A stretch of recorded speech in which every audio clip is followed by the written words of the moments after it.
కాకపోతే దీంట్లో నేను ఒకరికి థ్యాంక్స్ చెప్పాలి. అంటే ఏ స్టోరీ ఏంటంటే పద్మావతి అక్కకి మాత్రం థ్యాంక్స్ చెప్పాలి. దీంట్లో ఆయన నాకు చాలా హెల్ప్ చేసింది. మా వాళ్ళతో తిట్ల కూడా పడ్డది పాపం. అంటే ఒక భరోసా లాగా ఓకే అది అది నార్మల్గా నేను ఏడుస్తా అంటే అట్లా ఇట్లా కొంచెం ఊకబెట్టింది. అట్లా చాలా హెల్ప్ అంటే ధైర్యం చెప్తారు కదా, మా పెద్దనాన్న కూతురు అన్నట్టు ధైర్యం చెప్పింది.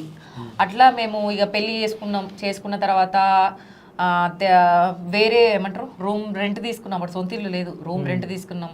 1,00,000 రూపాయలు పెట్టి ఇంట్లో సామాన్ అన్ని కొనుక్కున్నాం. అన్ని చేపిచ్చేసి పెట్టిండు. ఇంత నమ్మకం ఇప్పుడు నార్మల్ గా వదిలేసే వాళ్ళైతే ఇవన్నీ ఎందుకు చేస్తారు, చెయ్యరు కదా. అయ్యో ఒక 3 లక్షలు బ్యాంక్ బ్యాలెన్స్ చేసుకొని ఇక అంతా పిల్లంతా ఆయనదే ఖర్చు, నాది ₹1 లేదు. మొత్తం ఆయననే చూసుకున్నాడు. పిల్లగాని ఖర్చు ఏం లేదు.